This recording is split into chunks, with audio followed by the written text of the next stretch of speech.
Hello प्यारे बच्चों, कैसे हैं आप सभी। मैं हूं व्यास सर, आप सभी का स्वागत है हमारे आज के लेक्चर में। हमारा आज का लेक्चर क्लास 12 लेक्चर नंबर शायद सेकंड है और यूनिट नंबर हमारे पास में 7 है, पी ब्लॉक एलिमेंट। थोड़ी आपको आवाज़ शायद आएगी क्योंकि गणेश जी का मौसम, गणेश जी रखे हुए हैं और इस समय भजन मंडली आई हुई है ना, भजन चल रहे हैं। तो कोई बात नहीं, आप जरा उधर ध्यान न देके हमारी इस लेक्चर पर ध्यान दें। अपने इस लेक्चर में अपने ये कल इंट्रोडक्शन देखा था और काफ़ी कुछ देख लिया था। अब हम चलते हैं आगे 196। हमने यहाँ पर ये सब कुछ कंप्लीट कर लिया था। हमने कल अमोनिया बनाने की प्रोसेस देखी थी, राइट। आज हम बात कर रहे हैं इसमें 194 पे थे। ओके, ये हमने कल कंप्लीट किया था, याद है आपको। अब हमारे पास में एक नया टॉपिक आया है, ये सारा स्ट्रक्चर मैंने कहा था, ये सब अपन को बनाने की आवश्यकता नहीं है, बस याद होना चाहिए कि कैसे बनते हैं, ठीक है। स्ट्रक्चर नहीं पूछेगा बनाने के लिए, लेकिन मालूम होना चाहिए स्ट्रक्चर बनाना कैसे बनाया कैसे जाता है। अब हम यहाँ पर आ रहे हैं नाइट्रिक एसिड के ऊपर कि नाइट्रिक एसिड क्या होता है। अब बात करते हैं हम नाइट्रिक एसिड। नाइट्रिक एसिड में हम देखते हैं कि नाइट्रोजन फॉर्म, अब यहाँ से देखो जरा, ये क्या लिखा हुआ है। ये लिखा हुआ है कि हमारे पास में ये जो नाइट्रोजन होता है, नाइट्रोजन फॉर्म ऑक्सो एसिड, क्या है, फॉर्म्स ऑक्सो एसिड। नाइट्रोजन जो होता है फॉर्म करता है oxo acid such as H2N2O2। अब इसका नाम क्या होता है, ये लिखा तो है हाइपोनाइट्रस एसिड, ठीक है। देन हमारे पास में HNO2 nitrous acid and HNO3 nitric acid. Amongst them HNO3 is the most important. ये तो हमको मालूम है, ऐसी कोई बात नहीं है, ठीक है। अब यहाँ से देखो प्रिपरेशन की बात करते हैं। ये सारा तो आप रीड कर लेना, क्या है रट्टा मान लेना, समझ में ना आए वो क्या बोलते हैं याद ना हो तो, क्योंकि आपको बोर्ड में लिखना है, ठीक है। एक्सप्लेन तो मैं कर ही रहा हूँ आपको। अब बात करते हैं नाइट्रिक एसिड बनता कैसे है। Preparation of nitric acid HNO3। Nitric acid का नाम क्या है उनका, HNO3, फार्मूला है HNO3 नाइट्रिक एसिड। अब HNO3 बनाने के लिए हमको NaNO3 की रिएक्शन H2SO4 से करनी पड़ती है। जब NaNO3 की रिएक्शन H2SO4 से करते हैं तो हमारे पास में क्या बनता है, हमारे पास में बनता है HNO3, जो कि होता है हमारे पास में नाइट्रिक एसिड। बात समझ आ रही है। सोडियम नाइट्रेट, HNO3 होता है सोडियम नाइट्रेट, H2SO4 होता है आपका सल्फ्यूरिक एसिड। इससे जब रिएक्शन करते हैं तो हमारे पास में HNO3 बनता है, नाइट्रिक एसिड बनता है। साथ में क्या बनता है, साथ में बनता है हमारे पास में NaHSO4, सोडियम बाई सल्फेट। अब ये लेबोरेटरी में बनता है कि in the laboratory nitric acid is prepared bye किससे, हीटिंग ऑफ KNO3 और NaNO3। आप यहाँ NaNO3 ना लेना चाहें तो यहाँ आप क्या लिख सकते हैं, यहाँ आप क्या लिख सकते हैं, यहाँ आप KNO3 भी ले सकते हैं। और and concentration H2SO4 in gas रिटो, तो इस प्रकार ग्लास रिटोट, और इस प्रकार से हमारे पास क्या बन जाता है, नाइट्रिक एसिड बन जाता है। क्लियर है। ये रिएक्शन आपको याद रखनी है, बार बार प्रैक्टिस करने से याद होगा। या तो on the large scale it is prepared mainly by Ostwald process. हम इसके लिए ओस्टवाल्ड प्रोसेस यूज करेंगे। This method is based upon catalytic oxidation of NH3। क्या बोला इसने, कैटालिटिक ऑक्सीडेशन पर डिपेंड करती है ये मेथड, बाय एटमॉस्फेरिक ऑक्सीजन, और हमारे पास में एटमॉस्फेरिक ऑक्सीजन होनी चाहिए। अब देखो जरा, यहाँ से हम रिएक्शन को स्टार्ट करते हैं तो हमारे पास में 4NH3 है, गैसेस फॉर्म में है, 4NH3 plus 5O2 gases form में है, फॉर्म एयर। ये इस प्रकार से रिएक्शन हमारे पास में हुई और हमारे पास में क्या बन गया, 4NO बना, गैसेस फॉर्म में है, और हमारे पास में क्या बना, H2 बना। क्लियर है। देन अब हमारे पास में नाइट्रिक ऑक्साइड दस form combine with oxygen given NO2। अब यदि हम NO बन गया हमारा, इस NO की रिएक्शन आप O2 से कराते हैं तो हमारे पास में NO2 बनता है। क्लियर है। Nitrogen oxide so form dissolve in water to give HNO3। अब हमारे पास में जब हम इस NO2 को, ये वाला NO2 सबसे पहले देखो कहाँ से आया, सबसे पहले बनाया हमने NO कैसे बनाया, NH3 की रिएक्शन हमने किससे की, O से, O2 से, तो हमारे पास में NO बना। NO की रिएक्शन हमने O2 से की तो NO2 बना। NO2 की रिएक्शन आप H2O से करेंगे तो हमारे पास में क्या बन जाएगा, HNO3। इस प्रकार से भी आप बना सकते हैं, क्लियर है। साथ में क्या बना हमारे पास में NO दज form is recycled and the aqueous HNO3 can be concentrated by distillation up to 68% यहाँ से हमको मिलता है बाय मास। तो इस प्रकार से ये हमारे पास में HNO3 बना यहाँ से। तो रिएक्शन तो काफी सिंपल है, काफी इजी है, वो तो आप कर ही लेंगे, ठीक है। तो इस प्रकार से हमने यहाँ पर नाइट्रिक एसिड की प्रिपरेशन देख ली, याद रखना रिएक्शन और बार बार प्रैक्टिस करना ताकि आपको ये याद हो जाए, ठीक है। अब बात करते हैं इसमें प्रॉपर्टीज की। इट इज द कलरलेस, तो ये प्रॉपर्टी आपकी बहुत आसान होती है, सिंप्लीफाई आप कर सकते हो इसको अपने वर्डों में। आप यूट्यूब उससे देख सकते हो, क्या बोलते हैं PDF आप इसका देख सकते हैं, आप गूगल इसको कर सकते हैं। प्रॉपर्टी बहुत सी प्रॉपर्टी है, कुछ भी प्रॉपर्टी आप इसमें लिख सकते हैं। तो ये हमारे पास में कलरलेस लिक्विड होता है, laboratory graph nitric acid concentrated वो कंटेन 68%। ये सारा एक बार आप रीड कर लेना, ठीक है। ये क्या क्या इसकी प्रॉपर्टी है।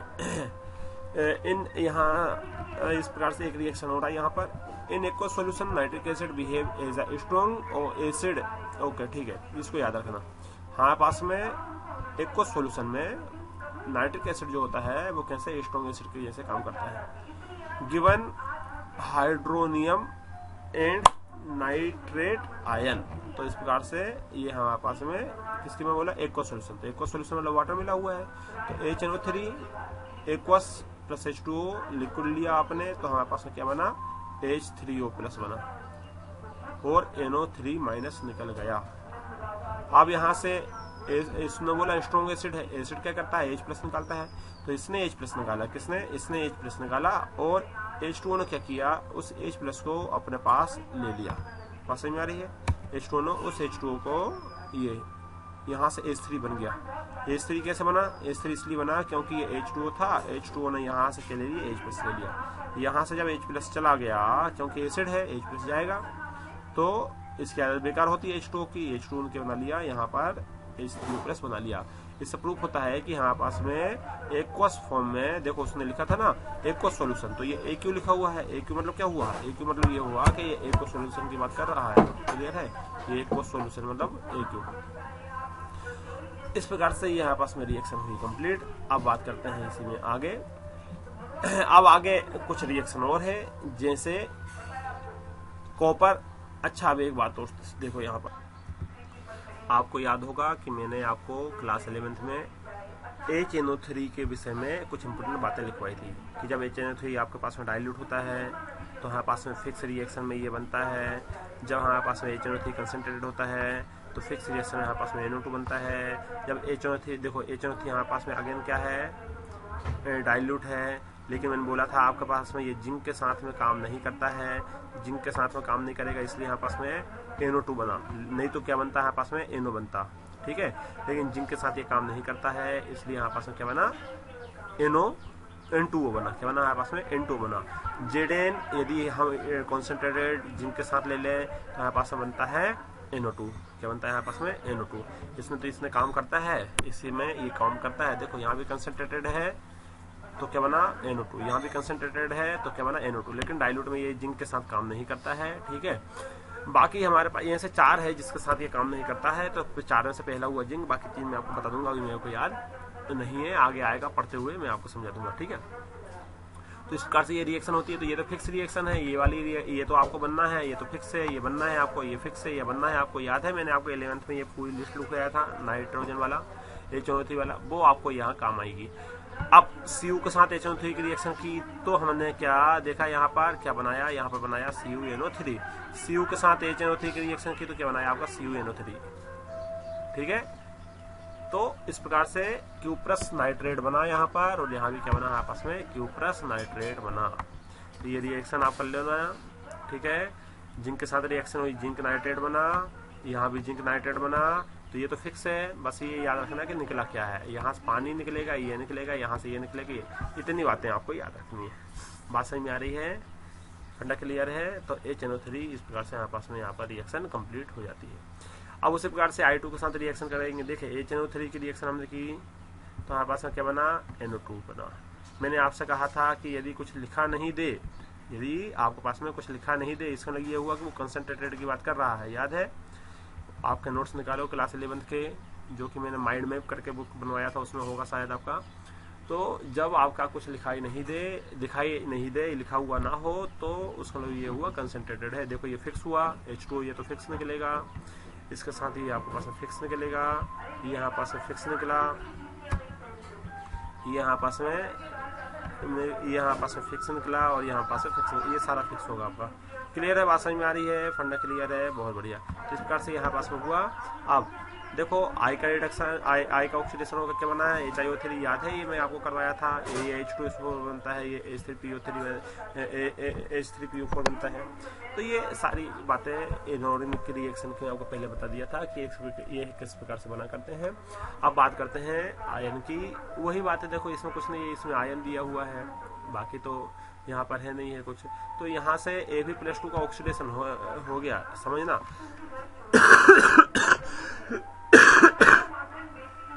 ये हमारे पास में क्या हुआ, इसका हुआ ऑक्सीडेशन। जब इसका ऑक्सीडेशन हुआ तो हमारे पास में जो Fe+2 था यहाँ पर, तो यहाँ पर क्या हुआ, देखो यहाँ पर Fe+3 में चला गया। ये बताता है कि इसका ऑक्सीडेशन हुआ है। +2+3 में ये गया तो हमने बोला यहाँ पर ऑक्सीडेशन हुआ। साथ में H+H2 बनाएगा, ये बना लिया, और यहाँ से NO3 से क्या बन गया, हमारे पास में NO2 बन गया, NO बन गया। क्लियर है? बात समझ में आ रही? बाकी हाइड्रोजन का ऑक्सीजन कहाँ चला गया, हमारे पास में पानी बना लिया। तो इस प्रकार से ये हमारे पास में रिएक्शन हो जाती है। अब हमारे पास में एक ये कॉम्प्लेक्स बना। इस कॉम्प्लेक्स की रिएक्शन यदि हम कराते हैं, ये कॉम्प्लेक्स हो गया ना हमारा, ये कॉम्प्लेक्स। अब इस कॉम्प्लेक्स की रिएक्शन यदि हम कराते हैं NO के साथ में, ये जो NO बना हुआ इसके साथ में, तो हमारे पास में ये कॉम्प्लेक्स बनता है जो कि ब्राउन कलर का होता है। ये कॉम्प्लेक्स है, और कॉम्प्लेक्स के नाम लिखवाने तो मैं आपको बता दिया था कहाँ पर, कोऑर्डिनेशन कंपाउंड में। तो कोऑर्डिनेशन कंपाउंड में इसके नाम है। अब देखो इसके यूजेस आप देख लेना क्या है क्या नहीं है। फाइनली एक तो हमारे पास फिक्स होता है कि इसका हम जो यूज है वो किस में करते हैं, वो यूज करते हैं हम पायरोटेक्निक्स में, हम इसका यूज करते हैं, ठीक है, या यूज इन एक्सप्लोजिव में भी इसका यूज किया जाता है। It is also use for preparation of नाइट्रोजाइसिलीन में किया जाता है। ये सारी बात इसमें पढ़ लेना, यूजेस क्या है क्या नहीं है, एक्सप्लेन करने वाली इसमें कोई बात नहीं है। अब बात करते हैं आगे, ये कंप्लीट हुआ हमारे पास में। अब बात करते हैं 7.6 फास्फोरस एलोट्रोपिक फॉर्म। अब ये जो फास्फोरस होता है वो एलोट्रोपिक का फॉर्मेशन करता है। Phosphorus is found in many allotropic form. The important one बिगेन white, lead and black। देखो जरा व्हाइट फास्फोरस, अब हमारे पास में व्हाइट फास्फोरस भी होता है और रेड फास्फोरस भी होता है, ठीक है। फास्फोरस हमारे पास में व्हाइट भी होता है और कैसा होता है, रेड भी होता है। तो पहले हम बात करते हैं व्हाइट फास्फोरस की, ठीक है। हमारे पास में सबसे पहले व्हाइट फास्फोरस की बात करेंगे, फिर हम बात करेंगे रेड की, फिर हम बात करेंगे समय बचेगा तो ब्लैक की, ठीक है। अब देखो जरा व्हाइट फास्फोरस क्या है हमारे पास में white phosphorus is a trans, क्या है आपका ये translucent white waxy solid, okay ठीक है। ये व्हाइट वैक्सी सॉलिड के रूप में होता है, फॉर्म में होता है। इट इज पॉइजनस, ये पॉइजनस होता है। व्हाइट फास्फोरस क्या होता है आपस में, ये पॉइजनस होता है। इनसोल्यूबल होता है इन वाटर में, बट ये सोल्यूबल किस में होता है, soluble in carbon disulphide, and ये glows in dark chemiluminescence. It dissolve, क्या है, it dissolve in boiling, okay ठीक है। ये हमारे पास में NaOH सॉल्यूशन में add in the inert atmosphere given pH 3। तो तो इस प्रकार से ये देखो व्हाइट फास्फोरस का फार्मूला होता है P4। अब यहाँ ऐसा कुछ है नहीं, आपको याद रखना पड़ेगा केमिकल रिएक्शन से। ये है P4 की रिएक्शन NaOH H3O H2O के साथ किया 3 मोल, तो हमारे पास में PH3 बन जाएगा। सीधा हम क्या बनाना है, P से बनाना है हमको PH3। क्लियर है, बात समझ में आ रही है नहीं आ रही है? ये हमारे पास में P4 से कहाँ गया, PH3 में गया। ठीक है, NaOH है H2O है, तो इस प्रकार से NaH2PO2 सोडियम हाइपोफॉस्फेट, ये हमारे पास में बन गया। याद रखना है व्हाइट फास्फोरस के रिएक्शन से क्या बनता है। क्लियर है, बात समझ में आ रही है? अब आगे बात करते हैं इसमें। याद रखना व्हाइट फास्फोरस का फॉर्मूला कितना होता है, P4। रेड का ही P4 होता है। अब क्या देखो, व्हाइट फास्फोरस हमारे पास में लेस स्टेबल होता है ना। यहाँ लिखा होगा आपका कि white phosphorus is less stable, है ना, लेस स्टेबल होता है हमारे पास में। इस प्रकार से हमारे पास में ये मोर रिएक्टिव होता है। अच्छा, जो स्टेबल ज्यादा होगा वो रिएक्टिव कम होगा, है ना। और जो रिएक्टिव स्टेबल नहीं होगा, मतलब जो अनस्टेबल होगा, वो क्या होगा, रिएक्टिव। तो व्हाइट फास्फोरस जो होता है मोर रिएक्टिव होता है। रीजन क्या है, लेस स्टेबल। रीजन क्या है, लेस स्टेबल। ऐसे पॉइंट बना के याद करना आप। मोर रिएक्टिव होने का रीजन क्या है आपका, लेस स्टेबल होता है। देन इस प्रकार से the other solid phosphate under normal condition become of angular strain in the P4। देखो P4 का स्ट्रक्चर ऐसा होता है। P4 का स्ट्रक्चर हमारे पास में है ये, ठीक है, P4 मॉलिक्यूल। जबकि where the angle are only 60 degree. कितना है हमारे पास में ये एंगल, कितना है, 60 डिग्री। इट रेडली हमारे पास में ये क्या होता है, व्हाइट फ्यूम बनाता है। ध्यान से देखना, व्हाइट फ्यूम का फॉर्मूला क्या है हमारे पास में, P4O10। तो ये हम जबकि P4 की रिएक्शन 5O2 के साथ करेंगे, P4O10 बनेगा। याद आ रही है यार, 11 की क्लास आपको कि नहीं आ रही है? तो ये है हमारे पास में P4 की रिएक्शन करने वाले में जो बना। पढ़ना क्लियर है? अब देखो जरा, ये हुआ हमारे पास व्हाइट फास्फोरस कंप्लीट। तो व्हाइट फास्फोरस में हमने जो रिएक्शन देखी उसको आपको एक बार दिमाग में रख लेना कि रिएक्शन कैसे होती है, कैसे आगे करता है ये काम। ये ज्यादा कुछ नहीं है, इतना ही हमारे पास में। इतना याद रखना, व्हाइट फास्फोरस हमारे पास होता है पॉइजनस होता है, ठीक है। आपके पास में ये इनसोल्युबल होता है वाटर में, सोल्युबल होता है हमारे पास में कार्बन सल्फाइड में, और ये हमारे पास में ग्लो इन डार्क, ग्लो करता है डार्क में, ठीक है। अब जरा नीचे देखो, व्हाइट कार्ड में आया हमारे पास में रेड फास्फोरस, तो फार्मूला वही रहेगा, अगेन हमारे पास में P4 ही रहेगा। तो ये हमारे पास में रेड फास्फोरस। तीसरा आया हमारे पास में रेड फास्फोरस, फिर पढ़ेंगे हम रेड ब्लैक फास्फोरस। तो रेड फास्फोरस जो होता है इज ऑब्टेन्ड बाय हीटिंग। ये किसके द्वारा, obtained by heating. White phosphorus, जब व्हाइट फास्फोरस को हम इतने टेम्परेचर पर हीट कर देते हैं, टेम्परेचर याद रखना, टेम्परेचर मस्ट है इसमें, तो हमको क्या मिलता है, रेड फास्फोरस मिलता है, ठीक है। In an inert atmosphere for several days. When red phosphorus is heated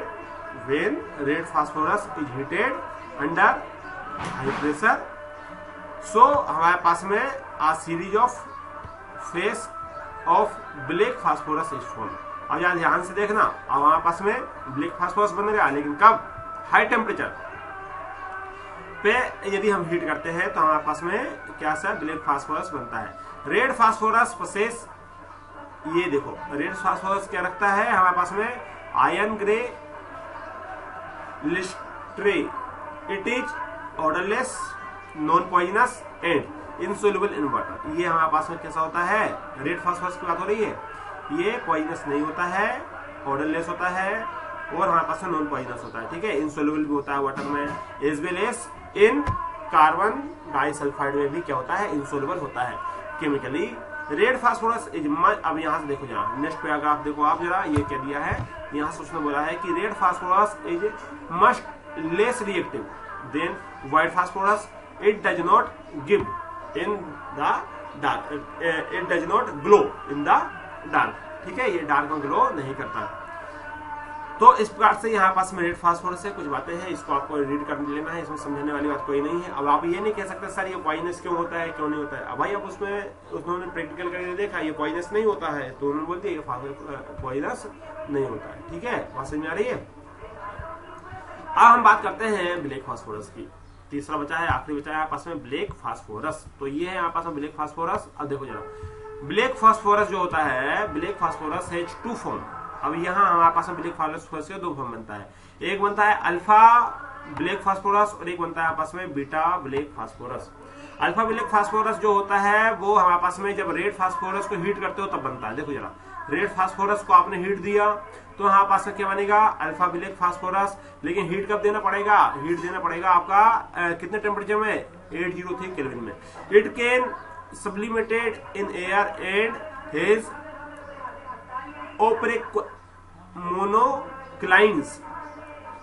monoclinic और रोम्बोथेल। ओके ठीक है, ये यहाँ पास में क्या होता है, एक होता है यहाँ पास में मोनोक्लिनिक और दूसरा होता है हमारे पास में रोम्बोहेड्रल क्रिस्टल बनाते हैं। ठीक है, it does not oxide in air, ये हमारे पास में एयर में ऑक्साइड नहीं होते हैं। अब बीटा फास्फोरस की बात करते हैं। Beta phosphorus is prepared by, कैसे बनता है, हीटिंग व्हाइट फास्फोरस, लेकिन टेम्परेचर देखो कितना है, 473 kelvin under high pressure. It does not burn in air up to इतने डिग्री पे ये बर्न नहीं होता है। यहां से देखो, ब्लैक फास्फोरस के दो फॉर्म होते हैं, एक होता है आपस में अल्फा, एक होता है आपस में बीटा। अल्फा आपस में कब बनता है, जब आपस में 803 केल्विन टेम्परेचर पे हीट करते हैं, और बीटा का बनता है जब हम 403 केल्विन पे हीट करते हैं। तो इस प्रकार से हम अल्फा और बीटा में एक रिलेशन निकाल सकते हैं कि भाई दोनों में हमारे पास में डिफरेंस निकाल सकते हैं, दोनों में डिफरेंस क्या है। तो इस प्रकार से ये हुआ हमारे पास में फास्फोरस वाला पोर्शन कंप्लीट। रेड, व्हाइट और ब्लैक दोनों मैंने बता दिया। ब्लैक में दो है आपके अल्फा और बीटा। बीटा फास्फोरस कैसे बनता है, जब 473 केल्विन आप प्रेशर देते हैं और हाई टेम्परेचर देते हैं, हाई प्रेशर देते हैं। ठीक है, तो इस प्रकार से यहाँ पास में कंप्लीट हुआ। अब आता है यहाँ पास में फोस्फीन 7.7 आता है नया टॉपिक जो है यहाँ पास में फोस्फीन। तो इस फोस्फीन को हम आज की क्लास में कंप्लीट नहीं करेंगे, इसको हम स्टार्ट करेंगे कल। ठीक है, आज का लेक्चर हम यहीं पर कंप्लीट करेंगे। एक बार आप इसको रीड कर लेना, उसके बाद में आप आगे बढ़ना, रिएक्शन आप बहुत अच्छे से कर लेना। अपन ने आज ज्यादा नहीं पढ़ा, थोड़ा ही पढ़ा है इसमें। ठीक है, तो ठीक है, मिलते हैं आने वाले लेक्चर में। जब तक पढ़ाई करते रहिए, wish you all the best. Thank you.